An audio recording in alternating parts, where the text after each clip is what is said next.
I'm so happy right now. This is like wild, man. You gonna do the exhaust on it? Come on now. What kind of question is that? It has faster track times than the older. Is it more lightweight than the older one? Yeah. That's why they went to the double-sided spring to make it lighter and have more strength. Oh my god, this is crazy. And it's early. Thank you, thank you. Give me a hug, man. That's so crazy. Congratulations, Eddie. Thank you, thank you. Have a good holiday. Tell Dwayne I said thank you. You got it. Oh my god, bro. Oh my. Woo! Money work. What's good, everybody? Welcome to another video. Super excited to bring you the brand new 2025 Panigale V4S. That thing is monstrous, beautiful, fast, lightweight, the pinnacle of superbike, and being a fast boy in the streets, that is. I gotta mention this, right? This is a big one. This is a big one. Brand new 2025. It is not anywhere at the moment, only in this garage, or you could see it at a Ducati dealership in some places. This is before the Ducati premiere. First one sold in the US, first one delivered in the US, and it's a V4S. All right, so a few things I wanted to cover about this bike that's really dope. As you guys could see, I have my Street Fighter V4S, and doing the exhaust on there requires a lot of time, a lot of work, a lot of effort, and it's going to cost you a pretty penny. Ducati has listened to people and made some changes. I'm rocking SE Project, of course, across all of my motorcycles. If you want to support what I do here on the channel, hit the link in the description. Even on my Ducati Monster, SE Project is on there as well, and on my Hyper Motard as well. Shop the link down in the description. MotivationUSA.com, guys. Hit the link. That would be greatly appreciated. If you look back here on the OEM exhaust, you see that little clip back there? Can you see that right here? This is going to allow you to do a slip-on exhaust a lot easier without having to go to the rear header and dismantle the entire subframe for you to get to that part of the bike. Also, they've done some other changes. There's another clip. You might not be able to see it at the very bottom here. Right? You'll be able to undo it. You don't have to get to the front header of the bike in order to do the exhaust. This is going to make everyone's life a lot easier. Even the pro technicians, these guys will be able to do a slip-on exhaust for you in a lot less time. It's not going to cost you as much. Now, if you're doing a full titanium exhaust system on here, they will have to get to the header in the rear and in the front. It's still a lot easier. The entire bike is modular.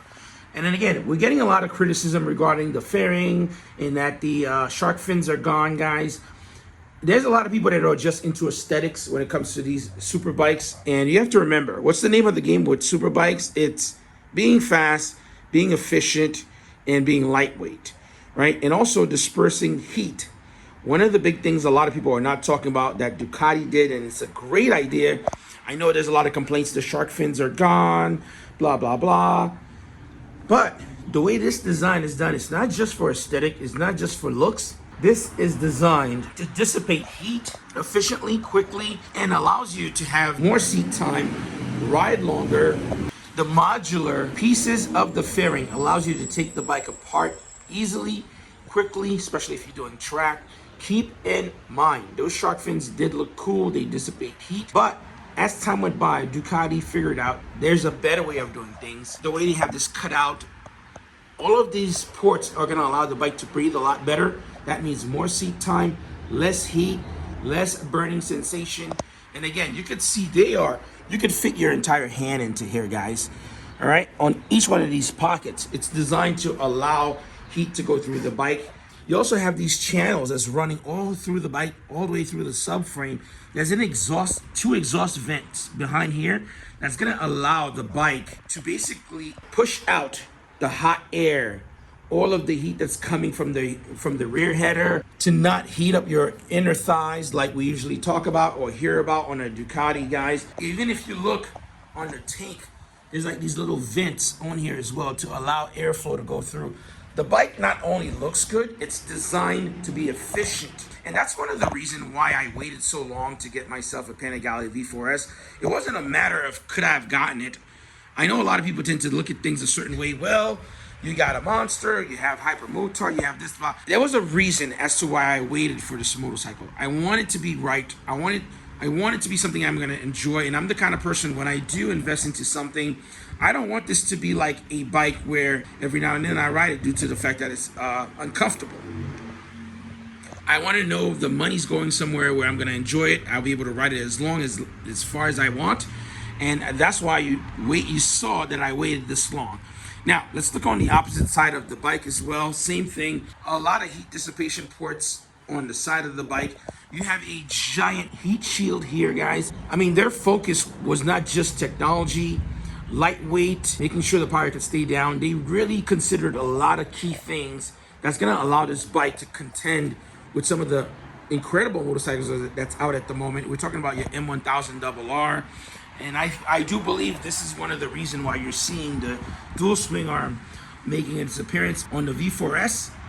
I believe in Moto America, BMW is slowly catching up with Ducati, so they have to go to the extreme to make sure that the bike can perform to a certain degree. Now, it's not about the engine at all. You are getting a lot of power, a lot of performance. You might have a lot of power on the engine, but is the wheel staying down? Is the front end staying down? And that's why you're seeing those single-sided swing arms. Again, take a look at the exhaust vent right here. It's on the left and the right-hand side of the bike. And all of the channel, there's even another vent here that swoop outwards as well. These are all to dissipate heat and everything else on the bike. And even the frame covers, which could be carbon fiber down the line. I know a lot of people love carbon fiber. These things are going to make your riding experience a lot better. It's going to make your enjoyment of this motorcycle a lot better. You have Öhlins steering damper in the front. Let's see if we get that in focus. Öhlins steering damper. The other thing that was a point of contention is the opening for the radiator, guys. It is designed to allow a lot of wind, a lot of air to go through the bike. And again, air means more power, guys. Even down here at the very bottom of the bike in the front, I know a lot of people mentioned about the new front to the old front. Obviously, Ducati wouldn't have changed these things unless they were needed. You have a large gaping hole down here that's gonna intake a ton of air into the airbox. These designs are not just done for aesthetic purposes. Even the front, the light, the way it swoop, everything is aerodynamic. Wind's gonna go here and flow through the side of the bike. Really impressive. It's not just a looker, it's actually functional, guys. Actually functional. Let's take a look at the rear also. Even here you have a little bit of vents that tend to go to the back as well. Anything that's going to exit any excess, guys. Really good stuff. The seat for the bike is a lot wider as well. A lot more plush for you to sit down. And also you have a throwback of the screw on here, guys, to kind of take the seat on and off. Really good stuff. I'd love to hear your thoughts and take an opinion about the brand new Panigale V4S by Ducati. 2025 is going to be a very dope year. Are you going to add one of these bikes to your collection? I believe I entered the game at the perfect time. I believe it's the perfect motorcycle at the moment. Not just for looks, performance. It's going to work. It's going to function. It's going to stay cool. And these are the things that's important to me when you're putting money out. Also, I wanted to make a huge shout out to Motivation. MotivationUSA.com is the place you want to shop for all the parts. Whether you're on an RVE mono, whether you're on a Panigale, Street Fighter, Aprilia, a Japanese bike, Ducati Monster, all of the mods, guys, you're going to be able to grab them. If you guys want to support what we do here on the channel, I'd really appreciate it if you go to the link in the description and shop for your parts for your bikes. I don't ask for a lot, and they've always support what we do here on the channel. So support me by supporting them. Hit the link in the description, shopmotivationusa.com. You won't regret it. By the way, they ship everything really quickly, and everything is ultra premium. We're talking about Gillis tooling rear set, SE Project exhaust, Bonamici pieces, Rizoma gas cap. We have Rizoma Edge. There's a ton of really dope mods that you can do, guys. If you have a collection of motorcycles, you want to outfit them with premium pieces, I'd say shop motivationusa.com. The only way to do things, the only place to shop. Catch you guys on the next video. Appreciate you guys all watching. And I'm just feeling very grateful, man. I'll catch you guys later. Peace.